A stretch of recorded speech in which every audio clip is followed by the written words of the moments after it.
Captain Zixtal of the Federation survey ship Eternal Peace had participated in over 300 first contact missions. Each followed the same peaceful protocol: observe, document, and gracefully introduce the species to the galactic community. But Earth would be different. Earth would change everything. Preliminary scans complete, Captain. Science Officer Venra reported, her crystalline appendages flickering with standard data processing patterns. Civilization level. Pre-FTL. Notable observations: extensive satellite network, primitive space stations, and unusual energy signatures. Zixtal's sensory frills rippled with curiosity. Define unusual, officer. Regular electromagnetic pulses consistent with weapons testing, multiple radioactive signatures, and Venra's crystals dimmed momentarily. Thousands of orbital objects capable of kinetic strikes. The bridge fell silent. A pre-FTL species with orbital weaponry was unprecedented. Dr. Amanda Parker was having a significantly different morning at the Xenobiology Research Center in Colorado. As Earth's leading expert in theoretical alien biology, she'd spent years preparing for first contact. Now, staring at the massive ship that had just appeared in orbit, she realized no amount of preparation was enough. Dr. Parker. Lieutenant Jessica Hayes burst into the lab, her Air Force uniform slightly disheveled. Pentagon's mobilizing. They want you there yesterday. Before Parker could respond, her secure line buzzed. The caller ID read, SEAL Team 6 Command. Meanwhile, aboard the Eternal Peace, the observation team watched in horror as their sensors captured a training exercise on Earth's surface. Federation protocols strictly prohibited the simulation of combat, viewing it as a sign of dangerous species aggression. Magnification increased. Venra announced, her voice wavering. Captain, they're practicing killing each other. The holographic display showed SEAL Team 6 conducting a counterterrorism exercise. To the aliens, the sight of humans moving with lethal precision, using primitive but devastating weaponry, was beyond comprehension. Their sensors captured everything. The coordinated team movements, the simulated breaching charges, the efficient elimination of targets. By the first light, Zixtal whispered, his frills now pale with shock. They'd turned violence into an art form. The situation deteriorated further when their deep scans detected Earth's nuclear arsenals, hidden silos, submarine-based launchers, and airborne delivery systems painted a picture of a species perpetually ready for apocalyptic warfare. Dr. Parker arrived at the Pentagon just as the alien ship began broadcasting. The message was simple. Earth was to be quarantined as an aggressive species until the Federation Council could decide their fate. They're afraid of us, General David Marshall stated, studying the translated message. Afraid of a training exercise. Not just the exercise, Parker explained, reviewing the alien transmission. They're terrified because we practice warfare. According to this, the Federation views simulated combat as a sign of irredeemable violence. The irony wasn't lost on anyone in the room. Humanity's dedication to preparedness, their constant refinement of military capabilities, all intended to preserve peace, had just labeled them as too dangerous for galactic society. Lieutenant Hayes, monitoring the alien vessel's movements, suddenly straightened. Sir, they're deploying some kind of energy field around the planet. A containment barrier, Parker translated from the continuing alien broadcasts. They're putting us in timeout. General Marshall's response would later be recorded as the moment humanity's relationship with the galaxy changed forever. Well, if they think our training exercises are scary, wait until they see what we can do when we're actually trying. As the Eternal Peace began establishing the quarantine field, none of its crew realized their actions would soon unleash something the Federation had never encountered in its 50,000 years of existence: humanity's true combat potential. The galaxy was about to learn why Earth's creatures were called survivors, and why humans sat firmly at the top of their world's food chain. Major James Cooper hadn't planned on making first contact from Lunar Base Armstrong.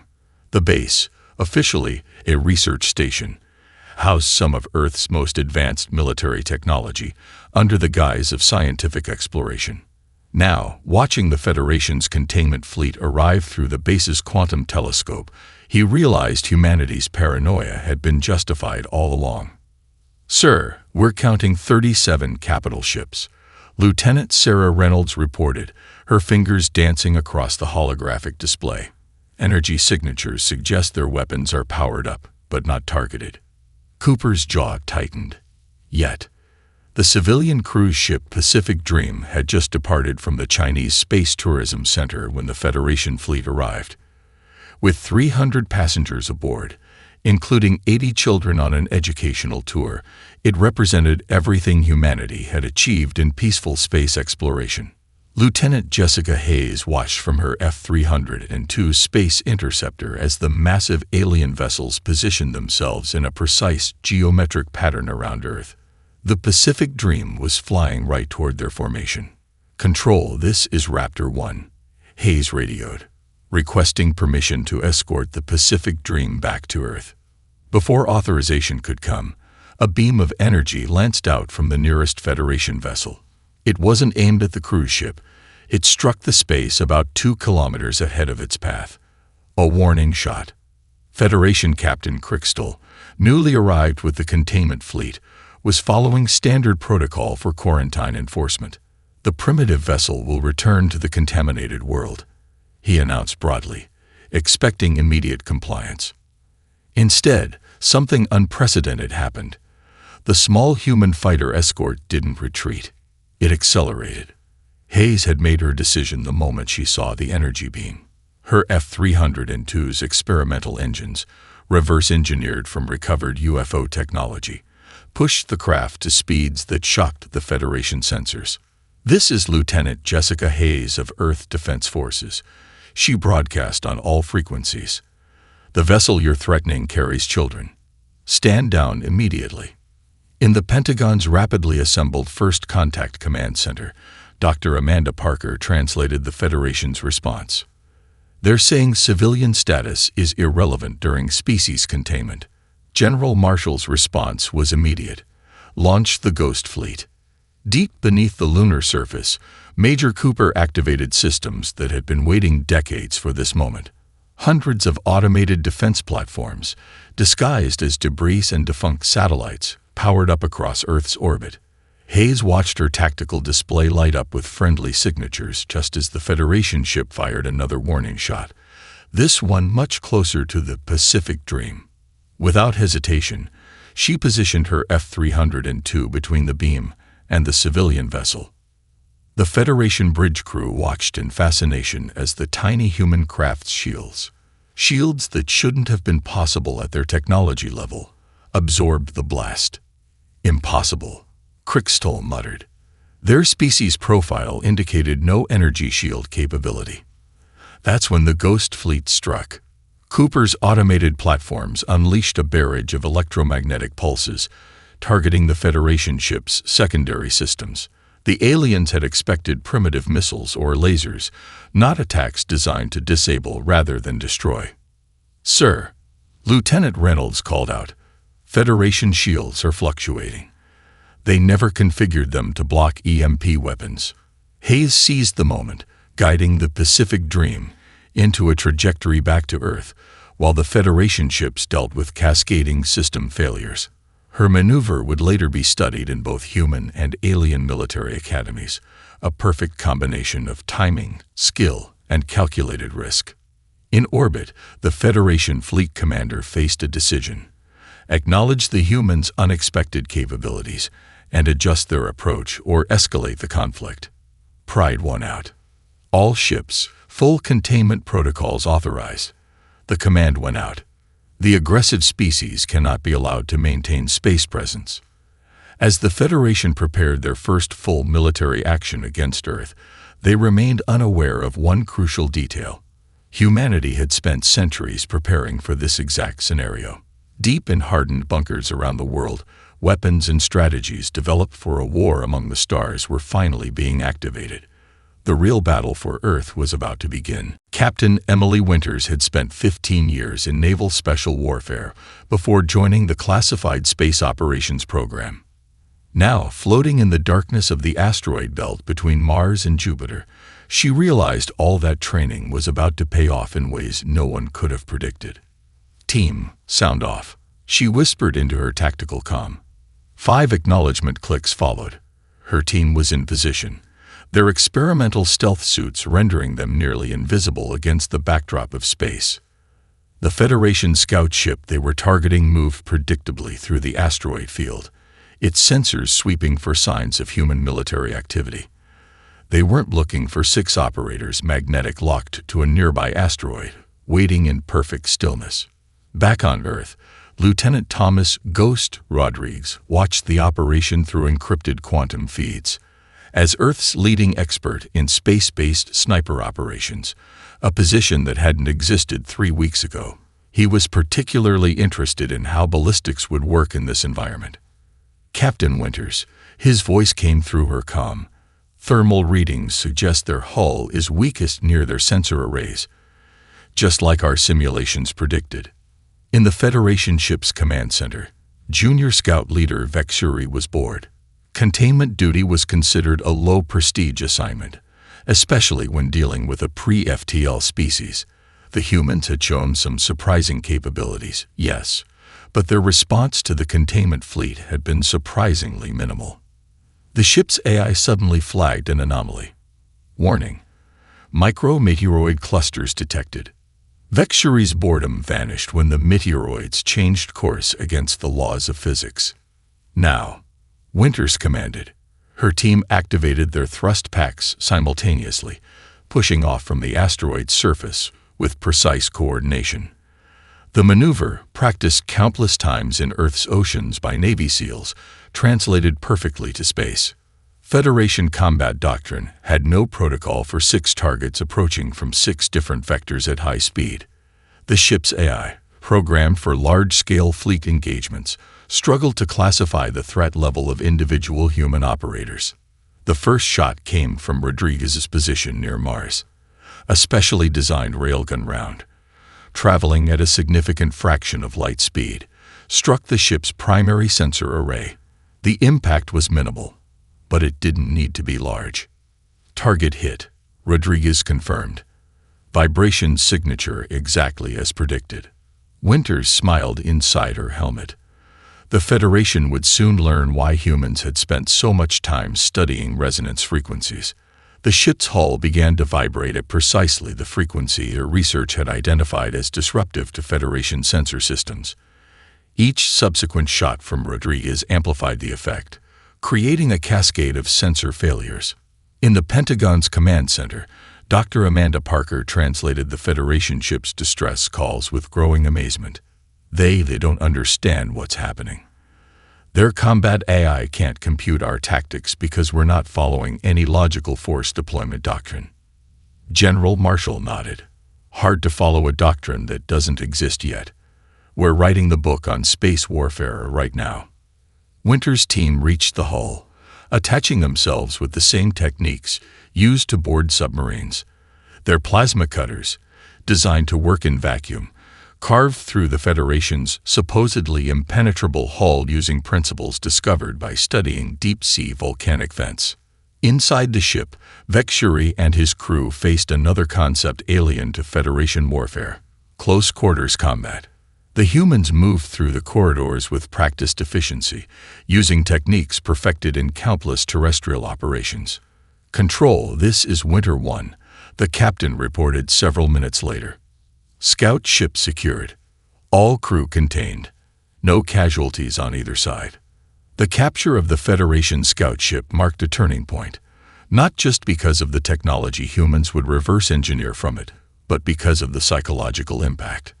The Federation was about to learn that humans had been practicing warfare in 3 dimensions for centuries through submarine operations, and space was just another ocean to conquer. As Winter's team began transmitting the ship's data back to Earth, Federation High Command received a report that would shatter their understanding of warfare. A pre-FTL species had successfully conducted a stealth boarding operation against their most advanced scout ship.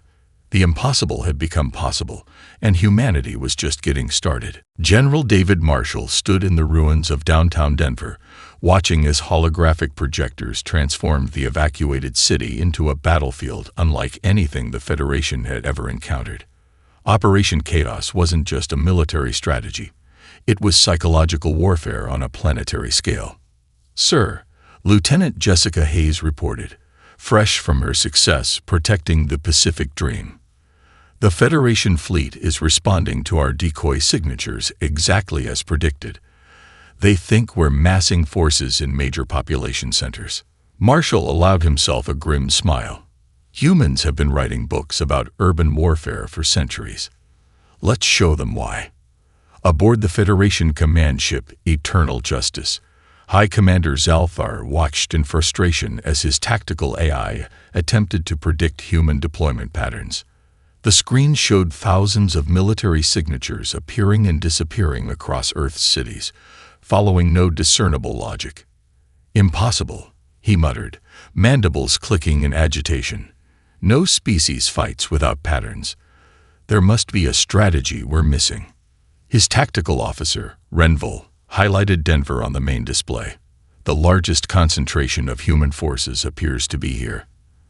Their primitive weapons are no match for our technology. We should strike now." That's exactly what Sergeant John Murphy and his urban warfare unit had been waiting for. Hidden in the supposedly evacuated buildings, they watched Federation dropships descend through the atmosphere. Their advanced sensors completely missing the simple camouflage netting that blended with the city's heat signatures. "Remember," Murphy whispered to his team, "everything we know about fighting in cities goes back to Stalingrad. We're about to teach the aliens why urban combat is hell." The first Federation troops to land were immediately confused. Their sensors showed thousands of human soldiers, but their eyes saw only empty streets. Decades of fighting exclusively in space had left them unprepared for the three-dimensional chess game of city warfare. That's when Commander Rachel Blackwood's plan went into action. The Federation troops had completely ignored the city's subway system. After all, what advanced species would fight underground? They were about to learn why humans had always feared what lurked beneath their feet. "Ghost Team, you have permission to engage." Marshall's order came through secure channels. "Show them why we call it psychological warfare." Murphy's team activated their sonic disruptors, devices that played on alien audio frequencies. To the Federation troops, it seemed like the empty city had come alive with whispers and movements, their sensors unable to distinguish real threats from phantom signatures. "They're everywhere." A Federation soldier's panic transmission was intercepted and translated. "The humans. They're in the walls, in the ground, in the air." Dr. Amanda Parker, monitoring Federation communications, couldn't help but appreciate the irony. They've never encountered an enemy that uses fear as a weapon. Their entire military doctrine is based on superior technology and predictable engagement patterns. The Federation's artificial intelligence systems, programmed for logical battle sequences, began to fail as human forces appeared to teleport between buildings, emerging from impossible angles and vanishing just as quickly. In reality, Murphy's teams were simply using pre-mapped routes through buildings and underground passages, their movements coordinated but appearing random to the aliens. High Commander Zalthar watched in horror as his elite troops were systematically demoralized and outmaneuvered by what should have been an inferior force. "Retreat," he finally ordered. "All forces withdraw from the human cities." As Federation ships desperately collected their scattered troops, General Marshall received a report that made him laugh out loud. The aliens had classified human urban combat techniques as psychologically traumatic warfare and were demanding an emergency council meeting to discuss this unprecedented violation of civilized combat protocols. In the ruins of Denver, Sergeant Murphy watched the Federation ships flee, leaving behind advanced weapons and equipment in their panic. "Sir," he radioed to Marshall, "I think they just learned why humans stopped fighting in open fields centuries ago." The Federation had arrived expecting to find primitive warriors. Instead, they had encountered something far more terrifying, an enemy that had turned warfare into a psychological art form, and who understood that the mind was often the first casualty of war. Captain Lisa Turner had watched far too many alien invasion movies growing up. Now, drifting in her supposedly crippled destroyer near Saturn's rings, she couldn't help but appreciate the irony. The Federation was about to learn why humans were such good actors. Mayday, Mayday. She broadcasts on all frequencies, her voice expertly wavering. This is the U.S. Arlington. Critical systems failure. Requesting immediate assistance. Behind her, her crew maintained perfect radio silence, their weapons powered down but primed. The Federation's response was predictable. After their humiliating defeat in Earth's cities, they were eager to demonstrate superiority by rescuing a primitive human vessel. Their massive medical ship, the Eternal Mercy, moved to assist, its crew confident in their technological advantage. Dr. William Hayes, father of the now famous Lieutenant Jessica Hayes, stood in his underground lab at Area 51, watching the operation unfold. "They still haven't realized we've already cracked their shield frequency," he muttered, fingers dancing across holographic displays showing Federation technology schematics. The captured scout ship had provided more than just tactical data. It had revealed the fundamental flaw in Federation defensive systems. "They rely too much on their eye," he explained to General Marshall over quantum comms. "Their shields automatically adjust to match incoming weapon frequencies, but they can only adapt to one threat at a time." The Eternal Mercy extended its tractor beam toward the Arlington, preparing to bring the damaged vessel into its massive hangar bay. That's when Turner's trap was sprung. "Now," she commanded. The Arlington's dead systems roared to life. But instead of conventional weapons, the ship fired a barrage of modified Federation shield frequencies, each one different, each one changing randomly. Dr. Hayes' breakthrough in action. Federation shields, designed to adapt to single threats, tried to match all frequencies simultaneously. The result was catastrophic. Their defensive grid collapsed entirely, leaving the massive medical ship exposed. "Marine Force Recon, you have your window," Turner broadcast. Hidden among Saturn's rings, looking like nothing more than chunks of ice, 20 Marine pods activated their engines. Lieutenant Colonel Marcus "Mad Dog" Rodriguez led the assault, his team having trained for this moment since the first Federation ship appeared. The Federation crew, watching their shields fail inexplicably, never saw the Marines coming. Boarding actions were supposed to be impossible against Federation ships. Their internal security systems were supposedly unbeatable. But they had never encountered Earth's Marines. "They're in the walls," a Federation security officer screamed, an echo of their forces' panic in Denver. This time, it was literally true. The Marines had used their knowledge of Federation ship architecture, gained from the captured scout vessel, to move through maintenance ducts and power conduits. Dr. Amanda Parker, translating the Federation's frantic communications, couldn't contain her amazement. "They're calling our Marines shadow demons. Apparently, Federation ships don't have anything equivalent to our special forces."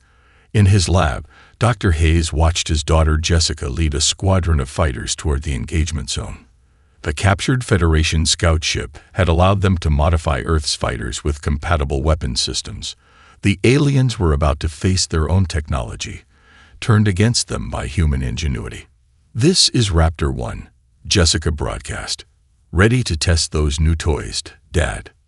The Federation never considered that humans would be able to not only understand their technology, but improve upon it within weeks. The modified Earth fighters moved in ways Federation ships couldn't, combining alien tech with human combat doctrine. When the battle ended, the Federation had lost their largest medical ship without firing a single effective shot. More importantly, they had lost their sense of technological superiority. "Command," Turner reported, her voice now crisp and professional. "U.S. Arlington reporting mission successful. The Federation's rescue operation went exactly as planned." In the Pentagon's war room, General Marshall updated their tactical display.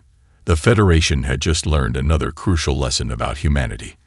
Deception was as much a weapon as any energy beam or missile, and humans had been practicing the art of deception since they first learned to hunt. Admiral Sarah Thompson stood on the bridge of the U.S. Normandy, watching Mars grow larger in the view screen. The red planet's orbit had become the new front line, and she was about to introduce the Federation to something they'd never encountered: space piracy. "All hands, battle stations," she commanded. Time to show them why humans studied the age of sail. The Federation's massive defensive lines stretched across Mars' orbit, their ships arranged in perfect geometric formations. They had lost 6 major engagements against humans in 2 weeks, but surely their superior numbers would prevail here.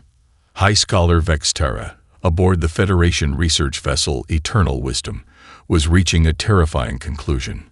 "High Command," she transmitted urgently, "I've completed my analysis of human military history. You need to see this immediately."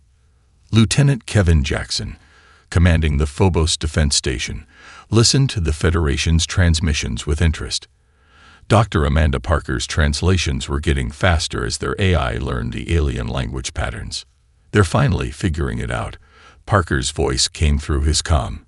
"The Federation scholars just discovered the concept of asymmetric warfare. They're horrified." Jackson checked his tactical display. The Federation fleet was maintaining their perfect formation, exactly as Admiral Thompson had predicted. They had no concept of what was coming. "Humans have been practicing warfare for their entire recorded history," Vex Terra's report continued, her voice trembling. "But it's not the duration that's concerning. It's the innovation. They've developed more unique combat strategies in 5,000 years than the Federation has in 50,000. Admiral Thompson's fleet emerged from behind Deimos, using the small moon's gravity to slingshot them into attack position. The maneuver, impossible according to Federation tactical doctrine, scattered their formation.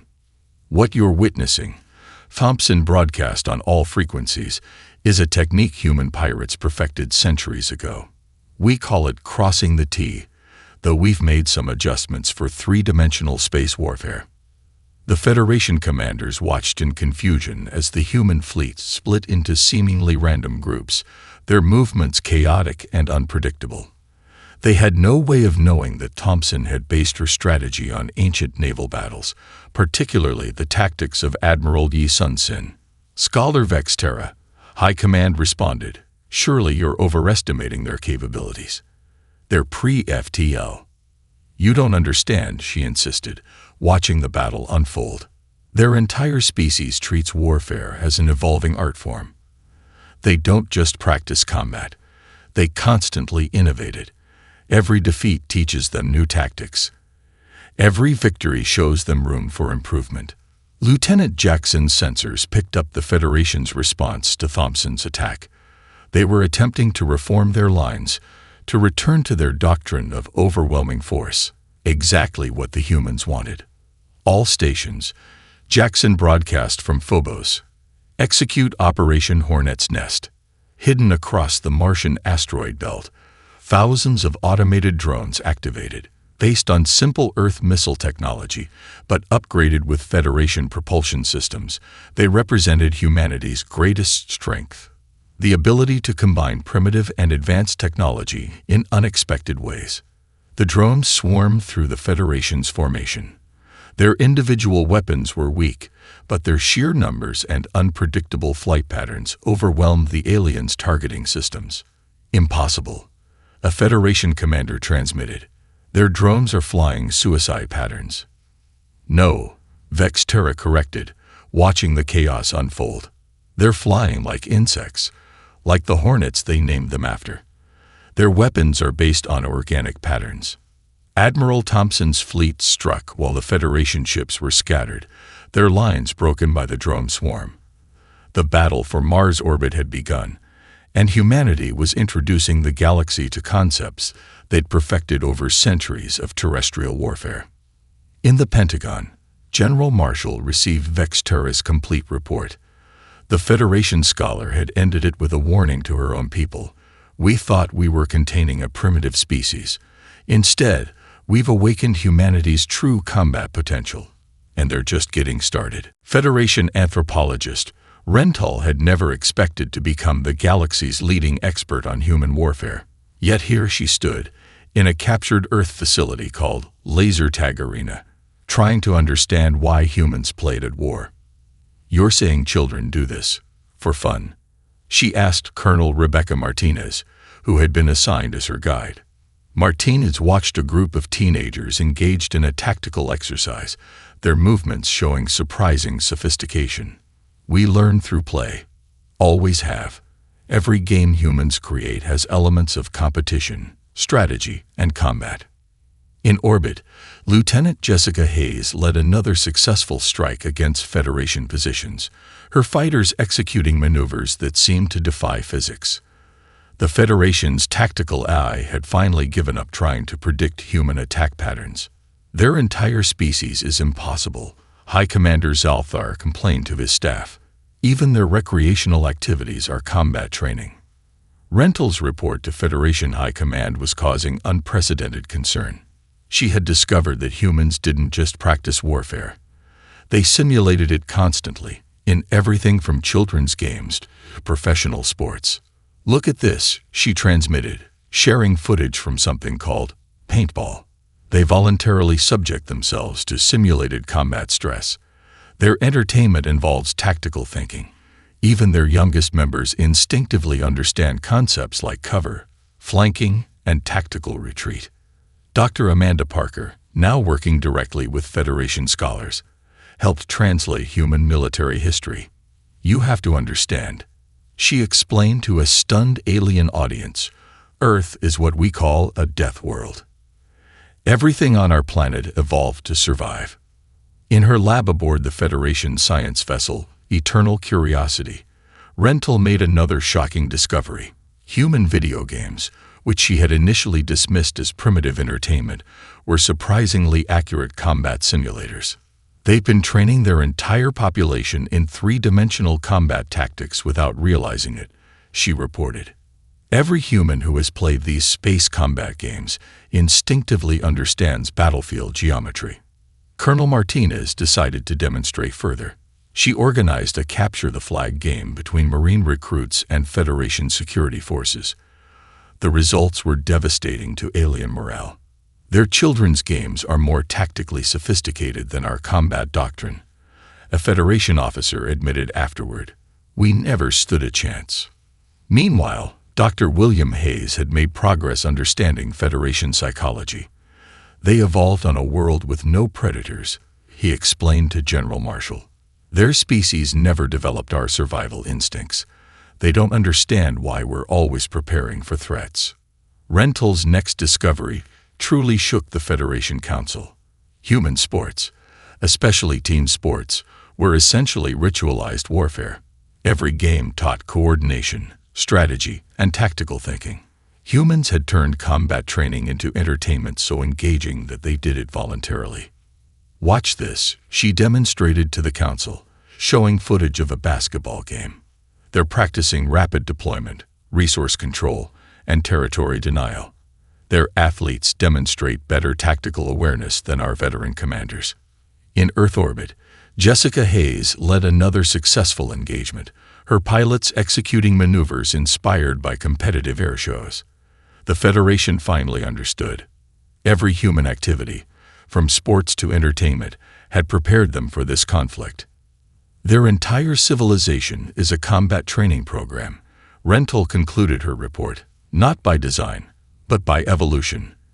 Every game they play, every sport they compete in, every story they tell, it all trains them for warfare." The Federation Council faced an uncomfortable truth. They hadn't discovered a primitive species practicing combat. They'd found a species that had turned survival into an art form, that had gamified warfare so effectively their entire population was constantly training without realizing it. Final analysis, Rental transmitted to High Command. "Human children playing tag demonstrate better evasive tactics than our elite forces. Their paintball enthusiasts understand small unit tactics better than our commanders. and their video game players innately grasp space combat concepts our academies take years to teach. The Federation had thought they were containing a dangerous species. Instead, they had attacked a civilization that had spent its entire existence preparing for this moment, not through deliberate military training, but through the very essence of their culture and recreation. Master Sergeant Derek Stone never expected to be teaching alien special forces, yet here he stood, watching Federation recruits attempt the same training course that had forged Earth's elite warriors for centuries. Again, he barked, his words automatically translated. Your enemy won't wait while you check your tactical display. Trust your instincts. The Federation trainees, once proud of their technological superiority, now struggled through mud and obstacles under Earth's punishing gravity. They had requested, no, begged, for this training after humanity's combat capabilities had forced a reassessment of the galaxy's military doctrine. In orbit, Captain Jennifer Blake supervised the first joint Human-Federation space combat exercise. Her pilot, Lieutenant Jessica Hayes, demonstrated maneuvers that made the alien commander's sensory frills twitch with disbelief. The key, Hayes explained over the comm, is thinking in 3 dimensions while trusting your gut. Your eye can calculate the perfect trajectory, but combat isn't about perfection, it's about unpredictability. Dr. Amanda Parker, now serving as Earth's ambassador to the Federation Council, stood before the assembled alien races. The terms of Earth's Federation membership were unprecedented. Humanity would serve as the galaxy's primary military advisors and trainers. You fear our warrior culture, she addressed the council, but you've misunderstood its purpose. We don't practice warfare because we love violence. We practice it because we love peace enough to defend it. The Federation's oldest member, High Elder Vexnor, had initially opposed Earth's membership. Now, watching human instructors transform the Federation's military forces, he understood their unique value. They don't just teach combat, he observed to his fellow council members. They teach innovation, adaptation, and most importantly, restraint. At the newly established Solar System Defense Academy, formerly known as West Point, General Marshall welcomed the first class of alien cadets. Among them was Rental, the anthropologist who had first understood humanity's true nature, now committed to learning their ways. Your species fears our combat potential, Marshall addressed the class. But what you'll learn here is that humanity's greatest strength isn't our ability to fight. It's our ability to turn enemies into allies. In low Earth orbit, the massive Federation battleship Eternal Wisdom underwent a radical transformation. Human engineers had redesigned it, combining Federation technology with Earth's combat doctrine. Dr. William Hayes supervised the integration of human intuition into alien AI systems. The perfect blend, he explained to Federation engineers, of your advanced technology and our understanding of combat psychology. Sergeant Stone's alien trainees finally completed the obstacle course, their bodies adapted to Earth's gravity, their minds sharpened by human training methods. They had learned to think without computers, to react without tactical displays, to trust instincts they didn't know they possessed. You're not just learning to fight, Stone told them during the graduation ceremony. You're learning to survive. And more importantly, you're learning when not to fight. The Federation's military doctrine underwent a complete revolution. Human concepts of defensive readiness and tactical innovation spread throughout the galaxy. But perhaps more significantly, so did human concepts of honor, restraint, and the warrior's code. Humanity's greatest contribution to the galaxy, Ambassador Parker later wrote, wasn't teaching them how to fight better. It was teaching them that true warriors work hardest for peace. 1 year after the failed containment of Earth, the galaxy had changed. Federation ships now carried human combat advisors, alien special forces trained in Earth's gravity. And most importantly, the galaxy understood that preparation for war could be the strongest deterrent against it. In the Pentagon's new Galactic Command Center, General Marshall watched tactical displays showing joint Human Federation patrols across the cosmos. Lieutenant Hayes led mixed squadrons of Earth and alien pilots. Master Surgeon Stone trained warriors from 100 worlds. They came to contain us, Marshall mused to Dr. Parker. And instead, we taught them to defend themselves. Humanity had revealed its true combat potential to the galaxy, but in doing so, they had created something unprecedented. A peace secured not through fear or dominance, but through shared strength, mutual respect, and the understanding that the best warriors are those who fight hardest to avoid war.